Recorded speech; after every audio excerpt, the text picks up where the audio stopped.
tetap pengennya mati juga Islam. Buktinya apa? Sampai di depan rumahnya pun beliau buat musola. Padahal jarak radius sekitar 50 meter itu ada gereja. Ada gereja, saudaraku. Ini selama ini beroperasi atau istilahnya mereka masuk dari satu lembaga ke lembaga muslim yang lainnya. Namanya Rematia membasmi kristenisasi, pemurtadan. Asyhadu an la ilaha illallah.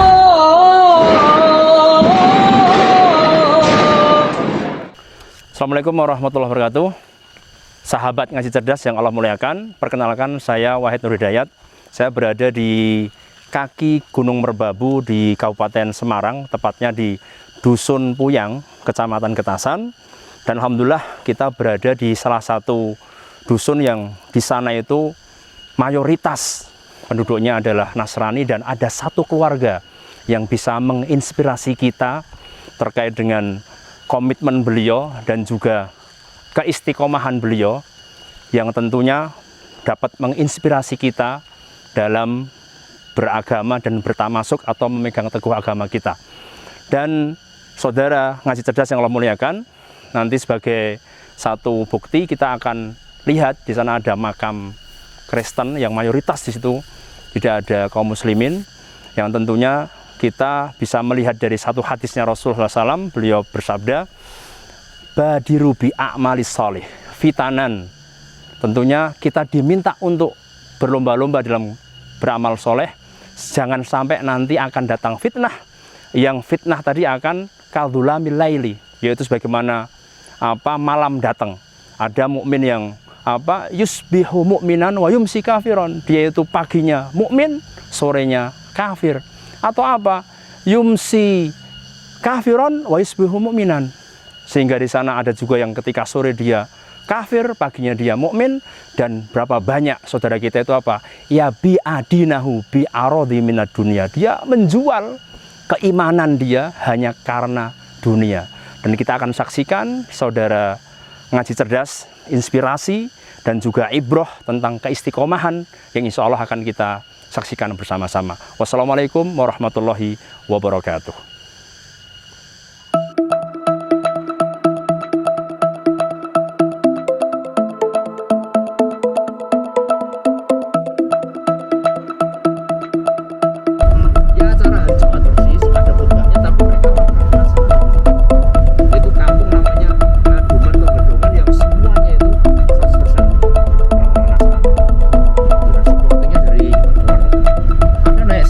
Sampai nanti Merbabu, satu desa yang paling ujung.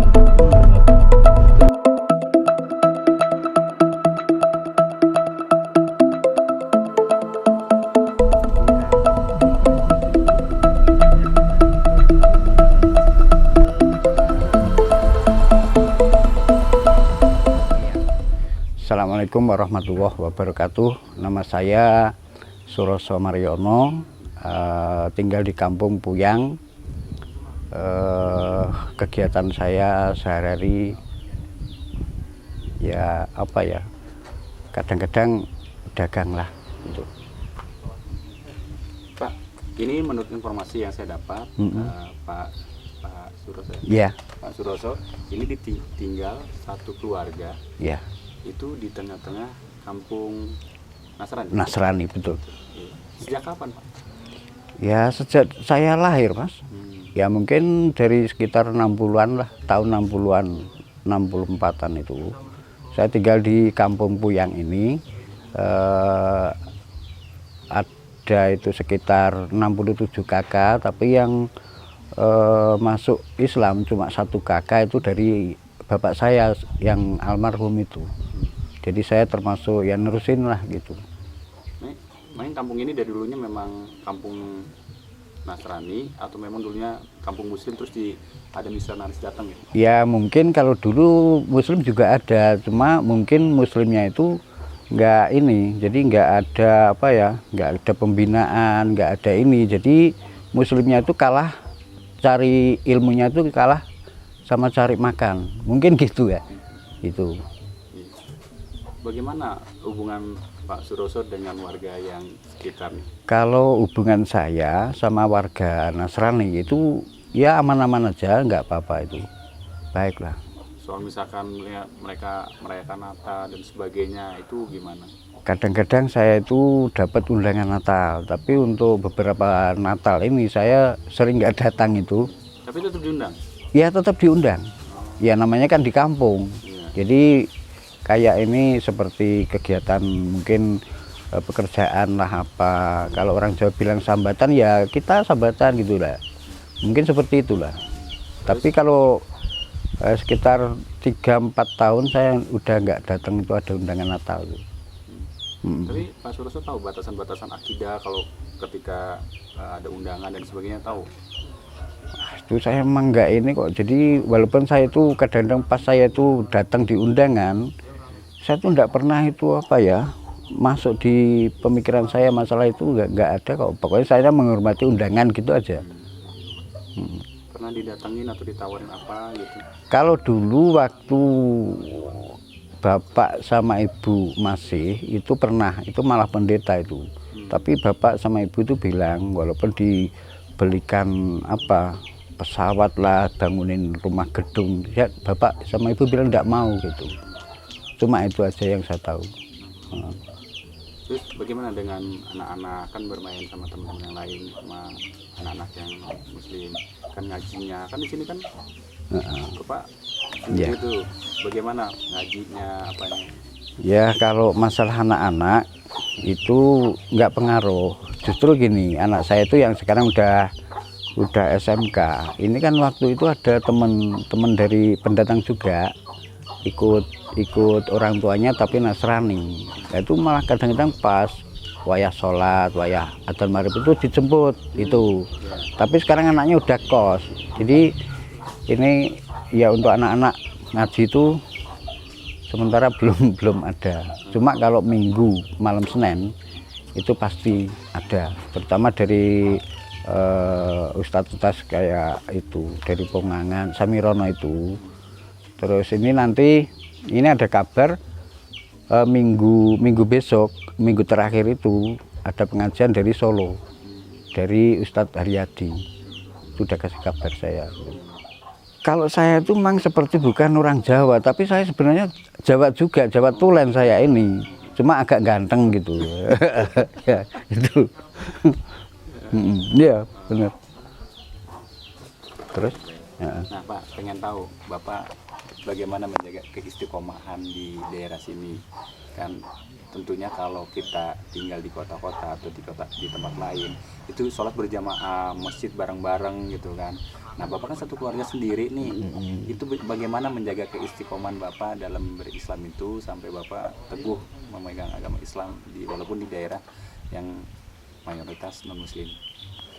Yang pertama saya itu punya pedoman gini, mungkin saya lahir dulu itu sudah Islam, jadi walaupun ada apa iming-imingin apa, saya tetap pengennya mati juga Islam. Makanya anak, istri, keluarga saya tidak boleh pindah agama, itu tidak boleh. Itu terus masalah kalau sholat ya biasalah namanya orang sholat, kadang-kadang ya itu bisa berjamaah, kadang 2 orang, 1 orang, 3 orang, kadang-kadang itu. Cuma kalau pas bulan puasa itu ramai juga itu. Seperti dari mana tuh warganya datang? itu dari kadang-kadang itu dari Baitul Maqdis ada, kadang dari Armatia juga ada itu, Ustadz Sakur kadang juga datang juga itu. Berarti kan ini musola. Iya. Bapak bangun sendiri. Ya. Maksudnya Bapak bangun untuk Musola, oh ya ini Cuma masalah musola ya. Itu kan tanah itu wakaf dari Bapak almarhum, itu wakaf. Terus mau bangun musola itu ya izin dulu sama desa kan. Nah akhirnya itu sebenarnya itu juga dibantu sama desa Remas remaja masjid itu, termasuk ya kalau pendanaan ya tidak perlu saya ini, cuma yang jelas itu dibantu sama remaja masjid. Yang ngurus itu berarti keluarga Bapak aja tuh sama Iya. Masalahnya di sini kan Islam itu cuma ya dulunya bapak ya. Bapak udah meninggal, ibu udah meninggal. Berarti kan saya anak yang pertama itu. Kalau yang tadi Budi itu kan itu yang paling bontot itu, paling akhir. Itu sekandung itu. Selama tinggal di sini ada yang pernah nanya-nanya nggak, warga nanya mungkin dia pengen tahu tentang Islam, terus diskusi tentang Islam, ada nggak warga yang pernah? Kalau yang di kampung ini enggak pernah. Masalahnya mungkin kalau di kampung ini kan semua udah mendarah daging di Nasrani. Cuma alhamdulillah setelah bapak meninggal itu ada mualaf, itu anak kecil itu baru sekitar 8 tahunan. Begitu saya itu adzan maghrib, terus enggak ada orang tuh, kalau di sini enggak ada orang kan. Terus saya qomat, saya sholat, begitu saya salam, saya tengok kok ada anak kecil itu. Makanya terus saya tanya, loh kamu kok masuk masjid, masuk musola? Iya Pak D, sama masuk Islam. Langsung itu saya kasih syahadat. Terus itu waktu ngikuti sholat saya itu pakai celana pendek jin, mungkin mungkin wudhu aja enggak kok itu. Nah, terus waktu itu saya bilang gini, kalau benar kamu masuk Islam, mau sholat bareng Pak D, besok hari Senin saya beli peci sama sarung. Saya bilang gitu. Sampai sekarang itu tetap Islam lah. Istiqomah ya. Iya. Terus pernah ada kendala nggak Bapak selama ini di sini, misalkan ada selisih tentang agama atau selisih apa gitu, terus agak bergesekan, ada nggak? Kalau masalah itu nggak ada Mas, tapi itu lahir, kalau batin saya nggak ngerti ya. Tapi kalau batin lahir nggak ada, itu langsung nggak ada. Ya menurut saya aman-aman lah saya di sini. Cuma menurut saya juga tantangannya berat juga. Namanya ibarat saya itu hidup di tengah-tengah hutan. Saya itu menjangan hidup di tengah-tengah hutan. Di situ banyak harimau. Saya mau cari aman, cari hidup susah kan. Apalagi cari makan gitu. Selain cari aman aja udah susah. Tapi yang penting saya itu tetap cari aman. Ibarat saya itu menjangan hidup di tengah hutan. Banyak harimau. Saya tetap usaha cari aman. Walaupun tidak makan gitu. Iya, jaga itu. Apa yang pernah Bapak lakukan dengan warga lain sehingga kerukunan antar umat beragama itu terjalin begitu sempurna? Ya kalau itu lepas dari agama lah. Kalau itu lepas dari agama, jadi mungkin ada kegiatan tetangga punya hajatan, punya apa gitu, satu sering ini kan berarti aman-aman gitu.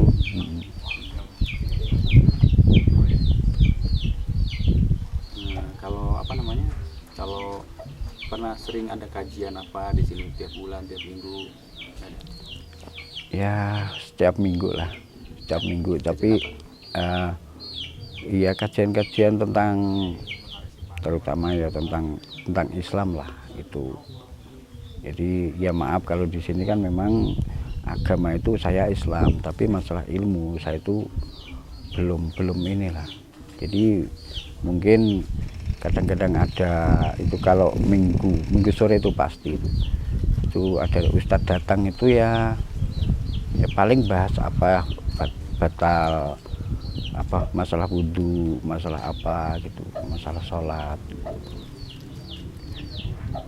Dalam waktu dekat, misalkan setahun atau 2 tahun ke belakang, ada kegiatan sosial apa misalkan dari agama lain bukan Islam ke sini, ada? Kayaknya enggak ada itu, enggak ada. Ya, kalau dari teman-teman lembaga lain ke sini ada kegiatan? Ada. Apa aja kegiatannya? Maksudnya yang muslim juga itu, ya kegiatannya kayak ini, silaturahim gitu. Seperti tadi saya bilang itu mungkin minggu besok itu dari Solo, terus minggu depan dari itu Arematia itu ada. Terus untuk minggu pertama itu ada paguyuban yang Islamnya minoritas itu kumpul di mana nanti gilir gitu. Kegiatan cuma itu aja. Ya intinya gini aja, kalau saya tetap semangat lah. Masalah itu kan untuk hari besok itu kan tetap semangat gitu. Ya intinya kayak itu ya. Mungkin dari siapa ya, untuk teman-teman cerdas ya tolonglah bantu, lindungi, ya kalau perlu dididik juga itu buat kami keluarga ini. Ya cuma itu aja. Ya. Maksudnya dalam ini pendidik itu tetap apa namanya mendatangkan ustadz gitu ya. Iya. Untuk menguatkan gitu. Menguatkan, nggih. Pak Suroso, terima kasih banyak ya. Oh iya. Atas informasinya. Iya. Semoga Allah selalu melindungi dan menjaga Amin. keluarga. Amin. Warahmatullahi Waalaikumsalam warahmatullahi. Bismillah, alhamdulillah, wassalatu wassalamu ala rasulullah wa ba'd.